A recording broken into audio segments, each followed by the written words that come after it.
Very good morning to all of my dear student. आपको याद होगा लास्ट लेक्चर में मैंने जो डिस्कस किया था मैग्नेटिक्स के अंदर, उसमें हमने मूविंग कॉइल गैल्वेनोमीटर के बारे में, डिवाइस के बारे में डिस्कस किया था।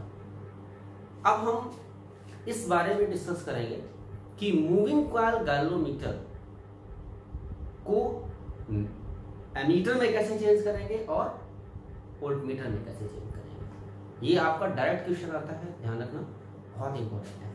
सबसे पहले बेटा मैं डिस्कस कर रहा हूं यहाँ पे, ध्यान देना। Let us discuss about how to convert MCV into ammeter. Means conversion of moving coil galvanometer into ammeter. Ammeter एक डिवाइस है जिसका इस्तेमाल करते हैं, which is used to major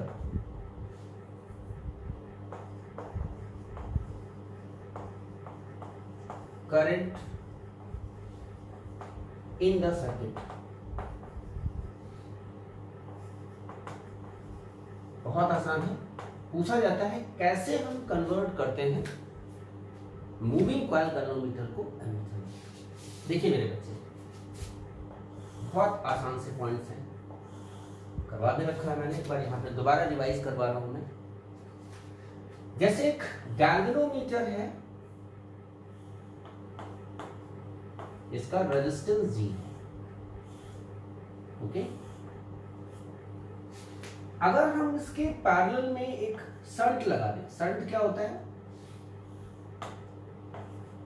small resistance, small resistance. तो ये जो डिवाइस हमारी है, ये पूरी कंप्लीट, ये क्या कहलाती है? That is called as ammeter. Means small resistance को हम पैरेलल में कनेक्ट कर दें गैल्वेनोमीटर के, तो वो डिवाइस क्या कहलाती है? That is called as. तो एमीटर का रेजिस्टेंस क्या होगा? इसका S, इसका G, दोनों पैरेलल में हैं, तो एमीटर का जो रेजिस्टेंस आया, दोनों चूंकि पैरेलल में है, तो पैरेलल में क्या होगा बेटा? R1 R2 by R1 plus R2, तो GS upon G plus S। Shunt छोटा होता है G से, तो जो इक्विवेलेंट आएगा पैरेलल में, वो शंट से भी छोटा होगा। मींस हम कह सकते हैं कि ये स्मॉल रेजिस्टेंस डिवाइस है। This is what? Small resistance device. काफी डिटेल में मैंने आपको डिस्कस किया था, इसके पहले आपको पता होगा। तो यहां पे देखना मेरे बच्चे, देखिए, मान लो यहां से आई करंट हम सेंड करते हैं सर्किट में, तो कुछ इधर जाएगी IS, तो इधर क्या गई? IG। तो I जो करंट हमारी है वो IS प्लस IG के इक्विवेलेंट है। G गैल्वेनोमीटर करंट, इसे क्या बोलते हैं? Galvanometer current. तो IG है हमारे पास, तो IS क्या हो गया? I minus IG। बात समझ में आ गई? अब देखिए, एक चीज ध्यान देना, मैंने आपको बताया था कि small n number of division है, ठीक है बच्चे। स्मॉल के को हम बोलते थे फिगर ऑफ मेरिट, याद होगा, बताया था मैंने। फिगर ऑफ मेरिट क्या होता है? आपको याद होगा, स्केल कुछ इस तरीके से होती है बेटा, इस तरीके से स्केलिंग होती है। तो पॉइंटर अगर यहां है, तो यहां से यहां, मींस 1 डिवीजन डिफ्लेक्शन के लिए जो करंट रिक्वायर्ड होती है, हम उसे क्या कहते हैं? That is called as figure of merit. ठीक है मेरे बच्चे। तो यहां पे फिगर ऑफ मेरिट का मतलब होता है कि current required current required to show one scale diffraction. ठीक है मेरे बच्चे, that is called figure of current. तो current required for full scale deflection क्या होगा? देखिए बेटा यहां पे अगर हम आपसे कहते हैं कि करंट रिक्वायर्ड टू शो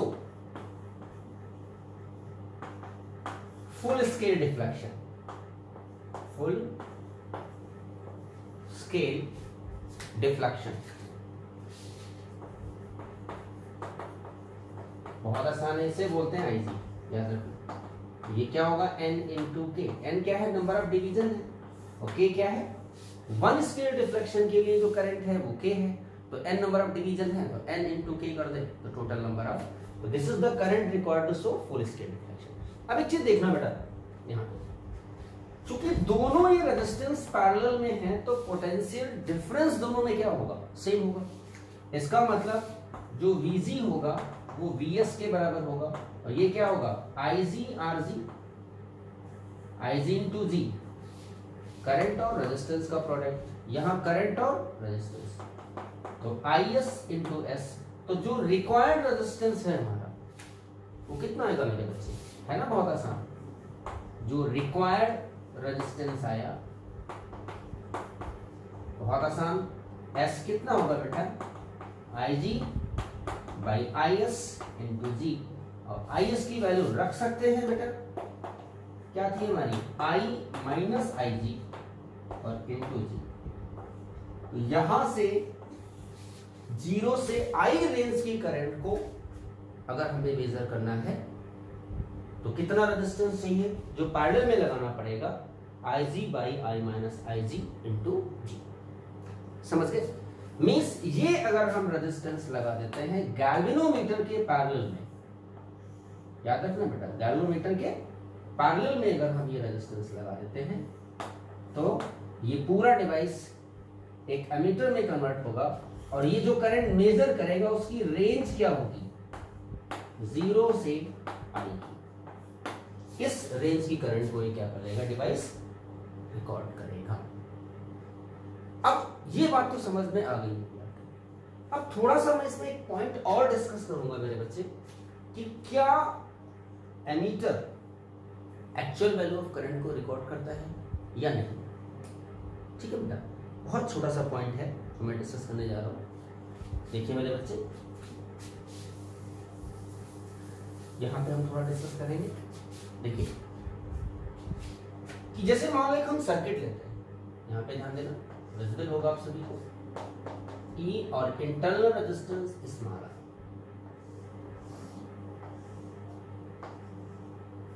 ये है मान। अगर हम आइडियल सोर्स ले लें तब भी कोई फर्क नहीं पड़ता, या लगा ही दो, तो इस समय एक रेजिस्टेंस कैपिटल आ रहा है, करंट क्या हुई हमारी? Total EMF by total resistance. ये एक्चुअल वैल्यू ऑफ करंट है। This is what? Actual value of current. ऐसा क्यों बोला बेटा मैंने? क्योंकि आप देख रहे हो कि इस पूरे सर्किट के अंदर हमने कहीं भी एमीटर डिवाइस का इस्तेमाल किया ही नहीं, तो हम मेजर नहीं कर सकते, सिर्फ वही जो एक्चुअल वैल्यू आएगी वो ही आएगी। तो मेजर करने के लिए एमीटर को हमेशा सीरीज में लगाना पड़ता है। तो मेजर्ड वैल्यू के लिए हम इसी को क्या करेंगे मेरे बच्चे? देखिए यहां पे मैंने एक एमीटर लगा दिया, आप जानते हो मेरे बच्चे एमीटर का रेजिस्टेंस आर होता है। तो अब जो रिकॉर्ड करेंगे वो एक्चुअल वैल्यू नहीं आएगी, मेजर्ड वैल्यू आएगी। तो जो मेजर्ड वैल्यू आई वो क्या आई मेरे बच्चे? आई मेजर्ड क्या I? E by R plus R A plus R. तो जो मेजर्ड वैल्यू है ये बढ़ गया इसके कंपैरेटिवली, ये बढ़ेगा तो ये कम, तो छोटी होगी एक्चुअल वैल्यू से। तो जो मेजर्ड वैल्यू होगी वो ऑलवेज लेस होगी किससे? एक्चुअल वैल्यू से। बात समझ में आ गई? हम चाहते हैं कि डिवाइस जो एमीटर है वो एक्चुअल वैल्यू रिकॉर्ड करे। तो आप देखिए, अगर मैं इसमें एमीटर का रेजिस्टेंस 0 लूं और इसे हम बोलते हैं बेटा आइडियल एमीटर, आइडियल एमीटर का रेजिस्टेंस क्या होता है 0, तो जो हमारी आई मेजर्ड होगी वो E बाई क्या होगी R प्लस R, और ये एक्चुअल वैल्यू। तो ideal ammeter actual value record करता है, लेकिन आइडियल एमीटर का रेजिस्टेंस क्या होता है 0 होना चाहिए, समझ गए? तभी वो एक्चुअल वैल्यू को क्या करेगा रिकॉर्ड करेगा। और एक सबसे इंपॉर्टेंट चीज मैंने पहले कहा कि जो एमीटर हमारा है, एमीटर याद रखना always connected in series not parallel, याद रखना ऑलवेज कनेक्टेड इन सीरीज। एक पॉइंट इसमें छोटा सा और है जो मैं यही नोट डाल के लिख देता हूं, देखिए बेटा नोट, जो एमीटर का रेजिस्टेंस है और एक मिली एमीटर, तो मिली एमीटर का रेजिस्टेंस ज्यादा होता है। This is what and this is what resistance of, बोलो मेरे बच्चे, रेजिस्टेंस ऑफ एमीटर, ठीक है मेरे बच्चे, and this is resistance of milliammeter. तो मिली एमीटर का रेजिस्टेंस हमेशा एमीटर के रेजिस्टेंस से क्या होता है मेरे बच्चे, ज्यादा होता है, समझ गए? तो ये तो हमने बताया कि कैसे हम कन्वर्ट करते हैं मूविंग कॉइल गैल्वेनोमीटर को एमीटर, समझ गए? अब हम थोड़ा सा डिस्कस कर लेते हैं कि मूविंग कॉइल गैल्वेनोमीटर को वोल्टमीटर में हम कैसे चेंज करते हैं, ठीक है बेटा? देखिए मेरे बच्चे, जैसे मैंने डिस्कस किया था कि इस बार मूविंग कॉइल गैल्वेनोमीटर को हम किस में कन्वर्ट करेंगे, वोल्टमीटर में। वोल्टमीटर क्या करता है, इट मेजर क्या EMF of cell, EMF of cell या पोटेंशियल डिफरेंस अक्रॉस, क्या मेरे बच्चे, गिवन रेजिस्टेंस, ठीक है भाई? तो क्या करते हैं उसमें, याद होगा स्मॉल रेजिस्टेंस पैरेलल में डालते थे शंट, इसमें क्या होता है हाई रेजिस्टेंस हम सीरीज में कनेक्ट करते हैं। कैसे कन्वर्ट करते हैं, बाई कनेक्टिंग, याद रखना, by connecting very high resistance, very high resistance, इसमें बेटा in series with moving coil galvanometer. तो देखिए मेरे बच्चे, बहुत आसान सा है। जैसे मैं आपको यहां पर डिस्कस कर रहा हूं कि मान लो ये गैल्वेनोमीटर है और एक हाई रेजिस्टेंस हमने यहां पे कनेक्ट कर दिया, दैट इज आर। तो ये जो कंप्लीट डिवाइस है, ये मेरे बच्चे क्या है, दैट इज वोल्टमीटर। तो वोल्टमीटर का जो रेजिस्टेंस आया वो R प्लस जी आया, तो सीरीज में हाई रेजिस्टेंस मिलता है, तो वोल्टमीटर जो क्या है, दैट इज हाई रेजिस्टेंस, क्या होगा मेरे बच्चे, डिवाइस। एमीटर क्या था, लो रेजिस्टेंस डिवाइस है, ये क्या है हमारा हाई रेजिस्टेंस डिवाइस। क्या करते हैं, एक हाई रेजिस्टेंस को गैल्वेनोमीटर के साथ हम किसमें कनेक्ट कर देते हैं, सीरीज में। मान लो बेटा ये करंट हमारी दैट इज IG है, तो ये जो वोल्टमीटर है वो मेजर करेगा वोल्टेज, और उसकी रेंज क्या होगी, मेजर करेगा वोल्टेज, ठीक है बेटा, उसकी रेंज होगी 0 to V वोल्ट, ठीक है मेरे बच्चे? तो कैसे निकालोगे? एक चीज तो मैंने बता दिया था कि IG n के, याद रखना पड़ेगा बेटा, n नंबर ऑफ डिवीजन है, नंबर ऑफ डिवीजन, k अभी बताया था मैंने बेटा, फिगर ऑफ मेरिट, है ना। तो यहां पे जो वोल्टेज होगी पूरे के अक्रॉस, वो इसके और इसके सम की इक्विवेलेंट होगी। तो वोल्टेज क्या होगा बेटा, IG इंटू R होगा प्लस IG इंटू Z होगा। तो IG R plus G that is V, हमें R निकालना है। तो बेटा रिक्वायर्ड रेजिस्टेंस जो होगा,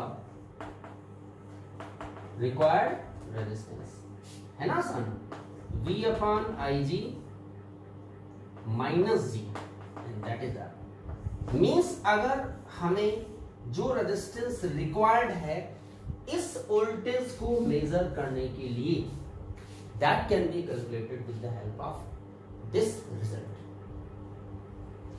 बात समझ में आ गई? अब फिर वही बात है, क्या वोल्ट मीटर जो हमारा है वो एक्चुअल वैल्यू को रिकॉर्ड करता है या नहीं करता? चेक करते हैं। देखिए एक नोट करके डालते हैं, सभी को समझ में आ जाएगा एक्चुअल वैल्यू क्या होगी। जैसे मान लो ये रेजिस्टेंस है, ये करंट है, तो अभी जो ड्रॉप होगा वो IR बाई ओम्स लॉ, ये एक्चुअल वैल्यू है। क्यों ऐसा बेटा? एक्चुअल वैल्यू क्यों है? क्योंकि हमने किसी भी डिवाइस का इस्तेमाल तो किया ही नहीं। तो अगर हमें वोल्टेज मेजर करना है AB के बीच, तो हमें डिवाइस लगाना पड़ेगा। तो क्या करोगे मेरे बच्चे, यहां पे हम एक वोल्ट मीटर डाल देंगे, ठीक है, A और B। अब ये रिकॉर्ड करेगा क्योंकि दोनों के क्रॉस वोल्टेज क्या होगा, सेम। इसका रेजिस्टेंस RB है तो करंट I है। तो अब ड्रॉप जो होगा मेजर्ड वैल्यू वो I और R इक्विवेलेंट, दोनों पैरेलल में है, तो R RB by R plus RB, parallel में बेटा यही होता है, R1 R2 by R1 plus R2 होता है। अब देखिए यहां से अगर हम देखें तो IR RB को नीचे ले जाओ तो R बाई RB प्लस 1।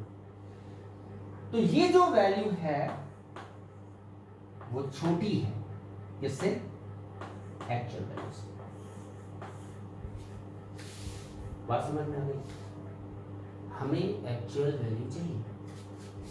तो एक्चुअल वैल्यू निकालने के लिए हम क्या करेंगे बेटा, देखिए जरा, अगर मैं इसमें ध्यान देना,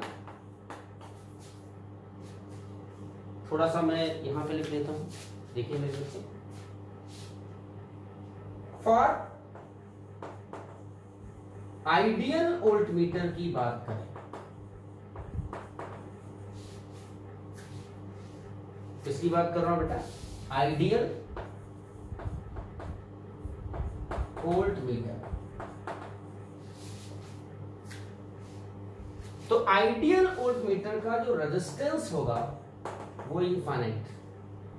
तो मेजर्ड वैल्यू क्या आ गई है इस केस में, IR by R by infinite plus 1, ये फैक्टर क्या हो जाएगा 0। तो VM क्या हो गया IR, और ये हमारा एक्चुअल वैल्यू। मींस आइडियल जो वोल्ट मीटर है, आप देख रहे हैं, this is what ideal volt meter. तो आइडियल वोल्ट मीटर का जो रेजिस्टेंस होगा इनफाइनाइट होगा, और वो एक्चुअल वैल्यू को क्या करेगा। अब देखिए ये पॉसिबल नहीं है, तभी हम इनके साथ क्या लगाते हैं, आइडियल लगाते हैं। मींस वोल्ट मीटर जो भी वैल्यू वोल्टेज की रिकॉर्ड करेगा वो एक्चुअल वैल्यू से क्या होगी बेटा, कम होगी। क्यों कम होगी, इसका रीजन मैं बता देता हूं यहाँ पे। देखिए जब आप लगाते हो तो पहले तो करंट पूरी आई जा रही थी R के अंदर, और अब ये करंट जो हमारी है, देखिए मेरे बच्चे, ये I थी तो इधर I भी गई, तो अब करंट कम हो गई ना, I माइनस I, तो कम करंट जाएगी तो ऑब्वियसली ड्रॉप क्या होगा, कम होगा। लेकिन जब आप इसका रेजिस्टेंस इनफाइनाइट ले लोगे तो करंट इधर नहीं जाएगी, तो सारी करंट कहाँ जाएगी, इसमें जाएगी, तो वो एक्चुअल वैल्यू को क्या करेगा, रिकॉर्ड करेगा, जो पॉसिबल नहीं है प्रैक्टिकली। इस पे बेस्ड डिवाइस आपको याद होगा, करंट इलेक्ट्रिसिटी में मैंने कराया था पोटेंशियोमीटर, जो आइडियल वोल्टमीटर की तरह क्या करता था, एक्ट करता था। तो ये हमारा था जो मैंने आपको डिस्कस किया मेरे बच्चे, कि कन्वर्जन कैसे हम मूविंग कॉइल गैल्वेनोमीटर को हम किसमें कन्वर्ट करते हैं, एमीटर के अंदर और वोल्टमीटर के अंदर। अब हम कुछ प्रॉब्लम्स को डिस्कस करते हैं।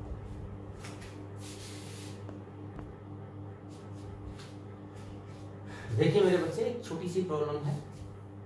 ये कह रहा है एक मूविंग कॉइल गैल्वेनोमीटर है, has coil area cross section of coil A है, and number of turns n, a magnetic field applied on it, जब मैग्नेटिक फील्ड हम अप्लाई करते हैं, then torque acting on the coil is torque is equal to Ki.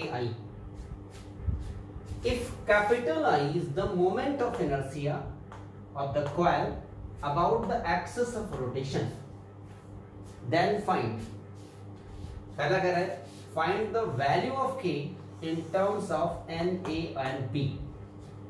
आपको पता होगा जब हम कॉइल में करंट डालते हैं तो चूंकि वो कॉइल मैग्नेटिक फील्ड में है, इसलिए उसके ऊपर एक टॉर्क लगेगा। देखिए पहला वाला हम पॉइंट डिस्कस करते हैं,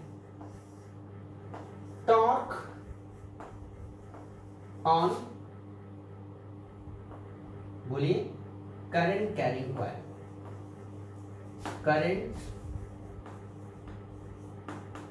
carrying coil in magnetic field. आप जानते हैं टॉर्क क्या होता है मेरे बच्चे, m क्रॉस d, या टॉर्क हमने लिया था md साइन अल्फा। देखिए मेरे बच्चे, अल्फा 90 होगा क्योंकि आपको याद होगा सिंस जो मैग्नेटिक फील्ड होती है वो रेडियल होती है, बताया था मैंने, रेडियल में अल्फा कितना होगा 90, और साइन 90 क्या होगा बेटा 1, और मैग्नेटिक डायपोल मोमेंट होता है n into I into A, तो टॉर्क क्या आ गया बेटा n i a into B, और ये टॉर्क किसके इक्विवेलेंट है, दैट इज के आई। तो i से i कट गया तो k की वैल्यू क्या हो गई n a b। कोई डाउट था बेटा, बात समझ में आ गई? तो आपसे पूछा गया find the value of k in terms of NAB, पहला काम खत्म। अब हम सेकेंड पॉइंट डिस्कस करते हैं। ध्यान देना कि k की वैल्यू आपने क्या निकाला, टॉर्सनल कांस्टेंट क्या है हमारा NAB, सिंपल k की वैल्यू कांस्टेंट। सेकेंड पॉइंट कह रहा है find value of torsional constant if I not current produces deflection pi by 2। जब कॉइल घूमेगी ना तो एंगल थीटा होता है, तो थीटा इज गिवन, याद होगा कितना दिया बेटा पाई बाई 2, और आप जानते हो टॉर्क जो रिस्टोरिंग होता है वो होता है सी थीटा, सी हमारा है टॉर्सनल कांस्टेंट। टॉर्क आप जानते हो एन आई ए बी है, आई नॉट के बराबर था, तो सी थीटा कितना हो गया पाई बाई 2।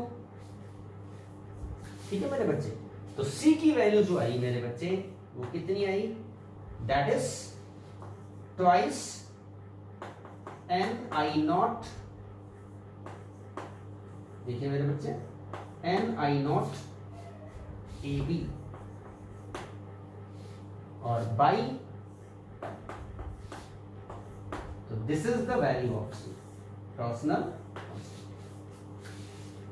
ठीक है मेरे बच्चे, इसी में एक और क्वेश्चन जो पूछा गया थोड़ा सा स्लाइटली डिफिकल्ट है, जो मैं डिस्कस करता हूं।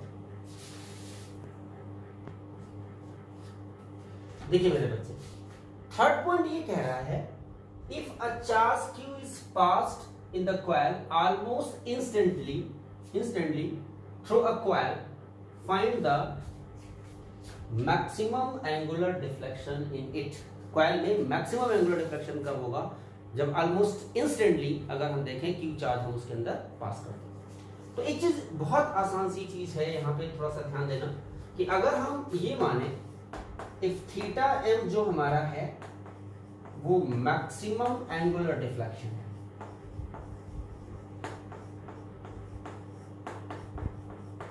ठीक है मेरे बच्चे, तो यहां पे हम एनर्जी कंजर्वेशन की बात करेंगे। एनर्जी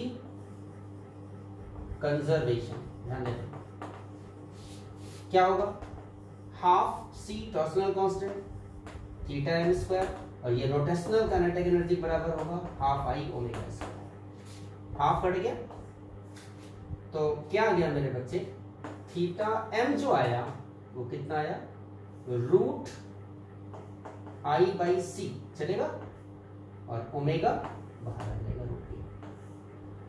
मीन्स हमारे पास सी है, हमें ओमेगा चाहिए, तो ओमेगा की वैल्यू हम कैसे लाएंगे। आपको याद होगा, आपको फॉर्मूला पढ़ा होगा, टॉर्क क्या होता है हमारा, dl by dt angular momentum, और ये हमारा है n i a b, और I जो हमारा है वो होता है dq बाई dt, पढ़ा हुआ आपने।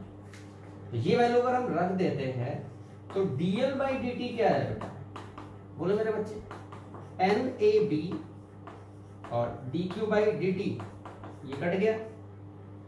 तो अब आप इसको इंटीग्रेट कर दो, dl NAB तो कांस्टेंट है, dq तो चार्ज 0 से q, और नेट एंगुलर मोमेंटम 0 से l, तो l कितना आ गया, NAB dq का q, q माइनस 0, ये बात समझ में आ गई, कोई दिक्कत है तो बता दीजिए। अब देखिए मेरे बच्चे, इसको तो हमें रखना पड़ेगा, तो इसको हम नहीं मिटाएंगे लास्ट में। देखिए आपने पढ़ा होगा J equal to I omega, तो यहाँ पे L एंगुलर मोमेंटम है, तो आई ओमेगा, तो ओमेगा हो गया L बाई आई, और L आपने निकाला मेरे बच्चे, तो N A B Q और बाई आई। ठीक है, ओमेगा आ गया, C हमें दिया है, इसमें हम रख दे तो हमारा थीटा निकल आएगा।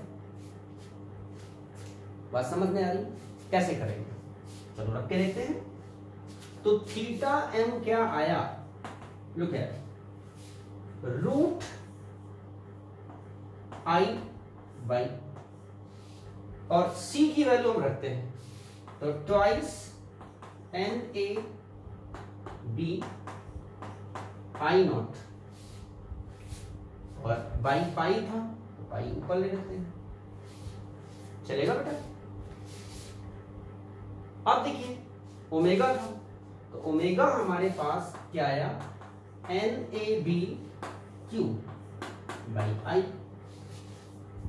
ठीक है मेरे बच्चे, इस सभी को रूट के अंदर ले लेते हैं, तो रूट के अंदर लोगे तो क्या आएगा मेरे बच्चे, एक बार देखिए, अंडर रूट के अंदर लेंगे तो थीटा एम क्या आया मेरे बच्चे, देखिए आई तो रहेगा ही, pi N square A square B square Q square by I square, और यहां पे ट्वाइस एन ए बी और आई नॉट, कुछ घटेगा, square square square N A B, फिर आई से ये घट गया, कैपिटल क्यू बाहर हो जाएगा, तो क्या आएगा मेरे बच्चे, यहां से आप लिख सकते हैं, जो मैक्सिमम एंगुलर डिफ्लेक्शन होगा दैट इज क्यू, और रूट क्या है मेरे बच्चे, N A B pi by twice into I, और कुछ नहीं बचेगा। तो ये जो हमारा होगा this will be the maximum angular deflection. कब होगा ऐसा मेरे बच्चे, आपको बताया मैंने कि कब, इन्होंने कहा कि अगर हम एक चार्ज क्यू पास करें कॉइल के अंदर, almost instant, immediately, instantly through the coil, तो कह रहा है find the maximum angular deflection in it. याद रखना यहां पे आई मोमेंट ऑफ इनर्शिया और ए हमारा क्या है, दैट इज एंगुलर मोमेंटम। ठीक है मेरे बच्चे। तो ये हमारा जो था, तो ऐसी ये थोड़ी सी बड़ी प्रॉब्लम है, ऐसी आपके पास बहुत छोटी छोटी प्रॉब्लम्स हैं जिनको आप करेंगे। तो इधर का हमने कंप्लीट करा दिया। अब इस पूरे यूनिट के अंदर हमारा एक पॉइंट रह गया है एम्पियर सर्किट एनालॉजी, जो हम डिस्कस करेंगे, और फिर हम इस पे बेसिक प्रॉब्लम डिस्कस करेंगे जब तक आपका पेपर नहीं होगा। ठीक है मेरे बच्चे। दो छोटे छोटे भी चैप्टर हैं बहुत ही, जिनसे बहुत ज़्यादा IITs वगैरह में प्रॉब्लम कम ही आती है, बट मेडिकल में आती हैं, जिनको हम डिस्कस करेंगे। मैग्नेटिज्म, अर्थ मैग्नेटिज्म के बारे में वो छोटे चैप्टर्स हैं जिनको हम डिस्कस करेंगे। आज के लेक्चर में हम इतना ही रखेंगे, बाकी नेक्स्ट लेक्चर में। Till then have a good day.